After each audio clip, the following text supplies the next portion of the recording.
Ədalət məhkəməsi duran şəxslər qarşısında bizim Azərbaycanın qanunlarına tabi olmayıb, üsyan qaldıranlar qarşısında elə bircə faktı demək kifayətdir ki, Tərtərdən üzü Ağdərəyə gedən məqamda solda demirəm, böyük işlər görülür, amma sağda bir dənə də olsun heç heyvan da otlanmır. Niyə görə? Çünki onlar hamısı minadır.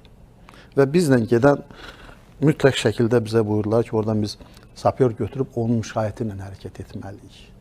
Hələ də bu davam edir. Amma biz qalxdıq yuxarı, doğrudan da mən böyük işlər görülür və böyük işlərin də bir nəticəsi olaraq gördük ki, Cənab Prezident getdi orada, onları təqdim elə. Çox böyük işlər görülür.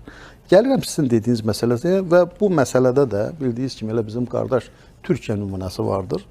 Daima Türkiyə qarşı bilirsiniz ki, son 40 ildə, 50 ildə PKK terroru və digər terrorçu qrupların hücumları olub və o da öz yaxın o çevrəsində hardakı onlar var, onları məhv eləyib. Və bunu tək mən demirəm, Cənab Prezident Ali Baş Komandan özü də deyir ki, əgər biz doğrudan da həmin bölgələrdə görsək ki, bizim ölkəmizə orada yaşayan, yenidən o qaçqın düşüb, yenidən yurdu yuvasına qayıdan insanlarımıza qarşı hansısa təhdid varsa, biz elə onları qonşu ölkənin ərazisində məhv edəcəyik. O hansı yollarla artıq o başqa məsələdir. Ona görə də bunu da qulaqlarını açıb yaxşı eşitsinlər. O yer Prakadır, o birislərdir, bu birislərdir, yaşı artıq 70-dən keçirlər. Hələ də o eyfari ilə yaşayırlar ki, Böyük Ermənistan falan qutardı da, onlar ilişib keçmişdə qalıblar. Hədə bunlar hamısı keçmiş, bugünkü reallıqla hesablaşmaq lazımdır. Amma çox təəssüf olsun ki, biz bilirsiniz necədir, bizim xalq həmişə özü ilə ölçür.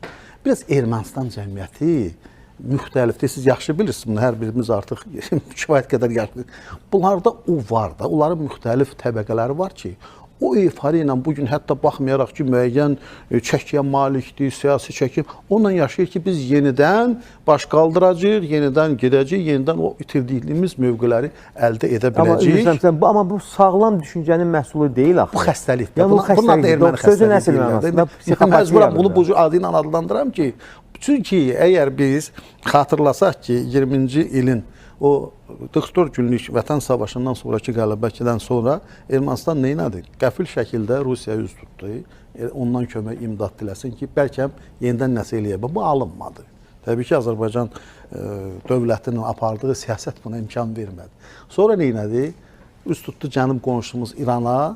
Azərbaycan dövləti orada da öz mövqeyini bildirdi. Gördüyünüz kimi oraya gələn maşınlar, kömək falan hamısının qarşısı alındı. Sonra neynədir? Üz tutdu hara? Qərbə, qərb ünslarına, Amerika falan yenə də qayıtdı, necə gəldi? Məsələləri kimdən həll elədi? Öz qonşusu ilə. Bütün bizim bu irəliliyim məqamlar ki vardı, əgər